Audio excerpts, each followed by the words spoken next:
Ozempic Bharat में launch तो हो गई है, लेकिन कौन इसका इस्तेमाल कर सकता है और कौन नहीं, ये जानिए सेहत के पहले सेगमेंट में। कोविड-19 के बाद हार्ट अटैक के मामले तेजी से क्यों बढ़े हैं, ये पता चल गया है। वजह जानिए सेहत के दूसरे सेगमेंट में। सेहत के आखिरी सेगमेंट में जानिए पर्सिमन यानी कि रामफल खाने के फायदे। वैसे ये कटरीना कैफ को भी बहुत पसंद है। Brought to you by SBI Life Insurance and Sensodyne K.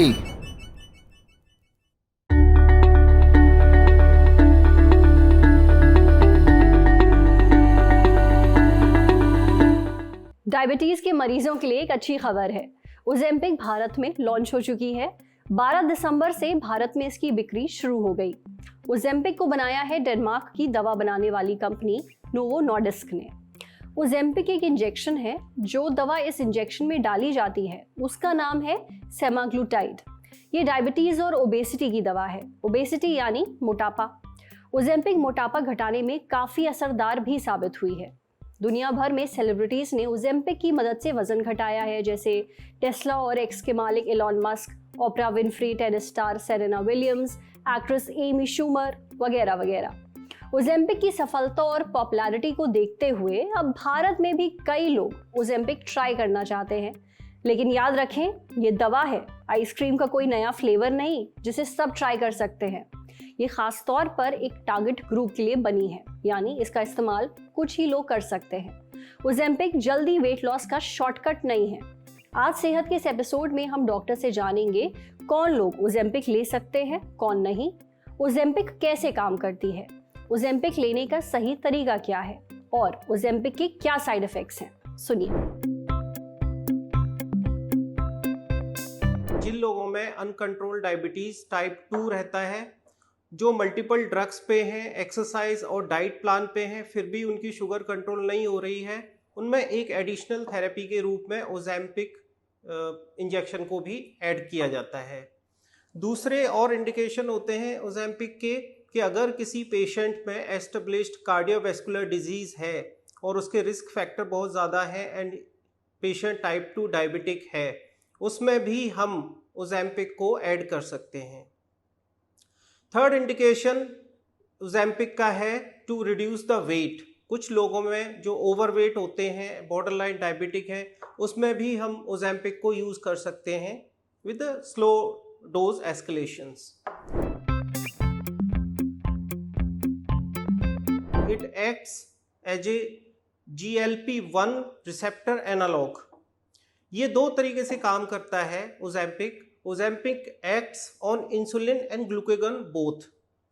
It increases the insulin secretion, जिससे कि बॉडी के अंदर इंसुलिन अपना इफेक्टिवली काम कर पाता है, और दूसरे तरीके से ये ग्लूकागॉन का सिक्रीशन कम करता है। तो ये दोनों मैकेनिज्म एक डोज डिपेंडेंट मैनर में होती हैं। ग्लूकोज कितना है बॉडी में उसके हिसाब से एडजस्ट होती है। इसकी डोजिंग बहुत स्लो एस्केलेशन में की जाती है। स्टार्टिंग डोज इसकी होती है 0.25 mg वंस ए वीक। उसको धीरे धीरे इंक्रीज करके एवरी 4/5 वीक में है डोज को 0.25 इंक्रीज किया जाता है, 0.5 पे लाया जाता है। धीरे धीरे विद इन 12 वीक्स पेशेंट को मैक्सिमम बेनिफिट कितना हो रहा है, कितनी डोज पे है, उसको सेट कर दिया जाता है। इसके बहुत माइनर साइड इफेक्ट होते हैं। There is no serious side effects of semaglutide और ओजेम्पिक।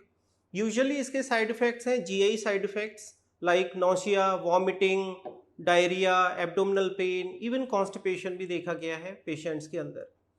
कुछ लोगों में, कुछ पेशेंट्स में ओजेम्पिक को कॉन्ट्राइंडिकेशंस के उसमें नहीं दिया जा सकता है, जिसमें हिस्ट्री है। अगर किसी को कोई थायराइड कैंसर का हिस्ट्री है, किसी को पेशेंट को पेनकेटाइटिस का हिस्ट्री हुआ है, किसी पेशेंट को गॉल ब्लैडर डिजीज़ है, उस पेशेंट में भी इसको अवॉइड किया जाता है। Otherwise it is a safe drug. Ozempic एक दवा है और हर दवा की तरह इसके भी अपने साइड इफेक्ट्स हैं। अगर आप डिटेल में जानना चाहते हैं कि ओजेम्पिक कैसे आपके शरीर के अंदर काम करती है, तो आप सेहत का ये एपिसोड देख सकते हैं। लिंक आपको डिस्क्रिप्शन बॉक्स में मिल जाएगा। एक जरूरी बात और, 1 दिसंबर 2025 को WHO यानी वर्ल्ड हेल्थ ऑर्गेनाइजेशन ने ओजेम्पिक जैसी GLP-1 दवाओं पर कुछ गाइडलाइंस जारी की थी, जिनमें जिक्र किया गया है कि ओजेम्पिक के साथ साथ आपको डाइट और एक्सरसाइज से जुड़ी कौन सी सावधानियां बरतनी चाहिए। हमने सेहत में इस पर विस्तार से बात की थी, आप चाहें तो वो एपिसोड भी देख सकते हैं, लिंक आपको डिस्क्रिप्शन बॉक्स में मिल जाएगा। अब बढ़ते हैं सेहत के अगले सेगमेंट की तरफ, तन की बात।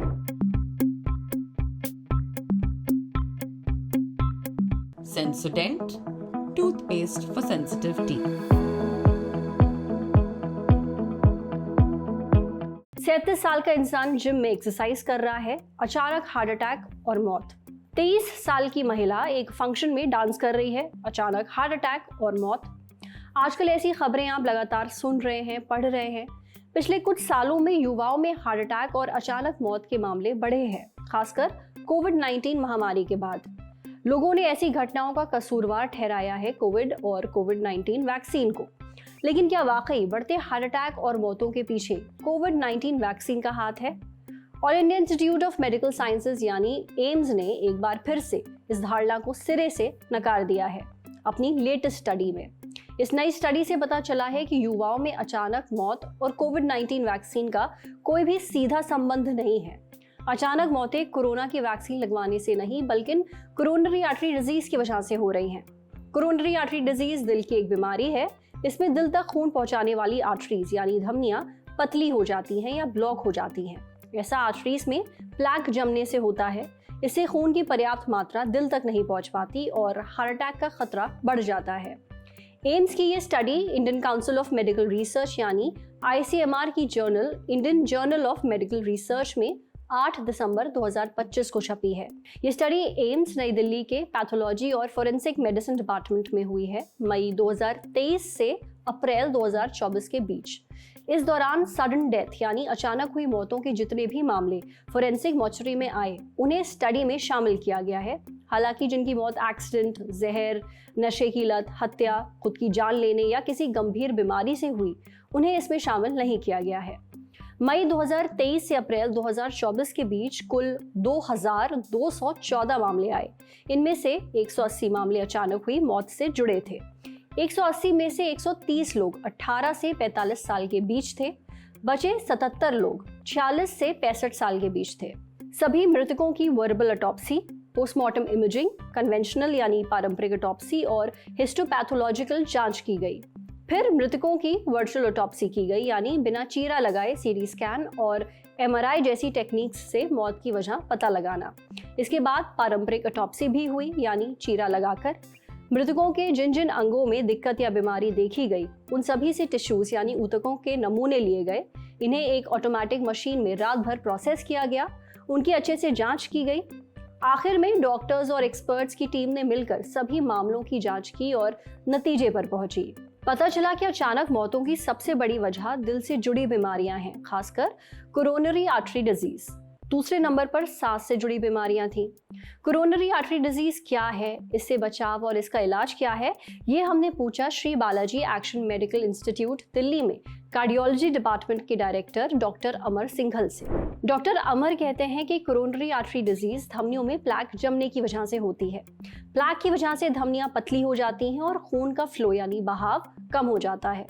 अब अगर ये प्लैक टूट जाए तो खून का थक्का बन सकता है। इससे धमनी में पूरी तरह ब्लॉकेज आ सकता है और दिल का दौरा या स्ट्रोक पड़ सकता है। जो लोग तंबाकू, सिगरेट पीते हैं, बहुत ज़्यादा तला भुना खाते हैं, जिन्हें डायबिटीज़ या हाई BP है, जिनका कोलेस्ट्रॉल हाई रहता है, जो मोटापे यानी ओबेसिटी से जूझ रहे हैं या जो बिल्कुल भी फिजिकल एक्टिविटी नहीं करते, उनमें प्लैक जमा होने और उससे जुड़ी बीमारियां होने का रिस्क ज़्यादा है। कोरोनरी आर्टरी डिजीज़ होने में सालों लगते हैं, इसलिए लक्षण भी देर से दिखना शुरू होते हैं। अगर आपके सीने में दर्द हो, भारीपन लगे, सांस फूले, घबराहट हो, जल्दी थकान होने लगे तो आपको डॉक्टर के पास जरूर जाना चाहिए। वो कुछ टेस्ट करके पता लगाएंगे कि आपको कोरोनरी आर्टरी डिजीज तो नहीं है। अगर बीमारी निकलती है तो आगे दवाइयाँ, स्टेंट्स या सर्जरी से इलाज किया जाएगा। लेकिन बीमारी से बेहतर है बचाव। कोरोनरी आर्टरी डिजीज से बचना है तो लाइफस्टाइल सुधारना होगा। आपको स्मोकिंग छोड़नी पड़ेगी, शराब और जंक फूड से दूरी बनानी होगी, हेल्दी खाना होगा, रोज 1 घंटा एक्सरसाइज करनी होगी ताकि आप फिट रहें और आपका वजन कंट्रोल में रहे। साथ ही डायबिटीज, हाई बीपी और हाई कोलेस्ट्रॉल को कंट्रोल में रखें और अपनी दवाएं टाइम पर लें। समझे? अब बारी सेहत के आखिरी सेगमेंट की, खुराक यानी झक्कासी हेल्थ टिप। एक जमाना था जब एवोकाडो भारतीय फलों के मार्केट में किसी सेलिब्रिटी से कम नहीं था। आम इंसान ने नया नया इस्तेमाल करना शुरू किया था, एकदम फैंसी शैंसी, और इतना महंगा तो आज भी बहुत है। लेकिन अब इसका तख्त छीन लिया है परसिमन ने, हिंदी में बोले तो रामफल। आजकल इसके बड़े चर्चे हैं। सेलिब्रिटीज से लेकर सोशल मीडिया पर इन्फ्लुएंसर्स इसके गुणगान कर रहे हैं। कुछ टमाटर जैसा दिखता है पर स्वाद में टमाटर से एकदम अलग। एक्ट्रेस कटरीना कैफ ने 2023 में एक इंटरव्यू में बताया था कि वो नाश्ते में परसिमन फल खाती हैं। उन्हें ये काफ़ी पसंद है। उसके बाद से ही लोगों की दिलचस्पी इस फल में बढ़ गई थी। तो क्या है परसिमन यानी रामफल खाने के फायदे? ये हमने जाना पारस हेल्थ गुरुग्राम में डाइटिशियन दृश्या आले से। डाइटिशियन दृश्या बताती है कि रामफल विटामिन सी का अच्छा सोर्स है। ये इम्यून सिस्टम को मजबूत बनाता है। मजबूत इम्यून सिस्टम यानी बीमारियों और इन्फेक्शन से बचाव। ये एंटीऑक्सीडेंट से भी भरपूर होता है, जैसे फ्लेवोनॉइड्स, कैरोटीनॉइड्स और पॉलीफेनॉल्स वगैरह। एंटीऑक्सीडेंट सेल्स को नुकसान से बचाते हैं। सेल शरीर का बेसिक यूनिट है। शरीर का हर हिस्सा सेल से बना है। जब सेल्स कमजोर हो जाते हैं या उन्हें कोई नुकसान पहुंचता है, तब हम बीमारियों की चपेट में आ जाते हैं, इन्फेक्शंस की चपेट में आ जाते हैं। लेकिन रामफल खाने से सेल्स हेल्दी रहते हैं। विटामिन सी और एंटीऑक्सीडेंट्स की वजह से रामफल स्किन और बालों के लिए भी अच्छा है। इसमें विटामिन ए होता है जो आंखों के लिए फायदेमंद है। रामफल खाने से शरीर को डाइटरी फाइबर मिलता है। इससे हाजमा दुरुस्त रहता है, कब्ज की शिकायत नहीं होती। डाइटरी फाइबर पेट में मौजूद गुड बैक्टीरिया को पोषण देता है। इससे गट माइक्रोबायोम भी हेल्दी रहता है। अब ये गट माइक्रोबायोम है क्या? देखिए, गट यानी पेट और माइक्रोबायोम यानी वो छोटे छोटे जीव जो नंगी आंखों से दिखाई नहीं देते। इनमें गुड और बैड बैक्टीरिया दोनों शामिल हैं। जब हमारा गट माइक्रोबायोम हेल्दी होता है तो हाजमा बेहतर होता है, इम्यूनिटी मजबूत बनती है, मूड अच्छा रहता है, स्ट्रेस कम होता है और तो और शरीर पोषक तत्व भी बेहतर तरह सोख पाता है। रामफल में मौजूद फाइबर कोलेस्ट्रॉल घटाने में भी मदद करता है। असल में फाइबर शरीर में अब्जॉर्ब नहीं होता, बल्कि पेट, छोटी आंत और कोलन से होते हुए शरीर से बाहर निकल जाता है। और ये अकेला बाहर नहीं जाता, अपने साथ कोलेस्ट्रॉल को भी बांध कर ले जाता है। इससे शरीर में बैड कोलेस्ट्रॉल का लेवल कम होता है, जिससे दिल की बीमारियों का रिस्क घटता है। रामफल में फाइबर ज्यादा और कैलोरीज कम होती हैं, इसलिए इसे खाने के बाद पेट देर तक भरा महसूस होता है। हम ज़रूरत से ज़्यादा नहीं खाते और वज़न घटाने में मदद मिलती है। आप हर दिन एक रामफल खा सकते हैं। हालांकि जिन्हें डायबिटीज़ है, हाजमे से जुड़ी कोई गंभीर बीमारी है जैसे इरिटेबल बाउल सिंड्रोम, या जिनका पाचन बहुत धीमा है, उन्हें रामफल खाने से बचना चाहिए। प्रेग्नेंट महिलाओं और लो बीपी से जूझ रहे लोगों को भी रामफल कम खाना चाहिए। आज सेहत पर इतना ही। अगर आप एक डॉक्टर हैं, हमसे कुछ शेयर करना चाहते हैं, तो जो ईमेल आईडी इस वक्त आपको अपनी स्क्रीन पर दिख रही है, उस पर हमें एक मेल भेज दीजिए। शुक्रिया।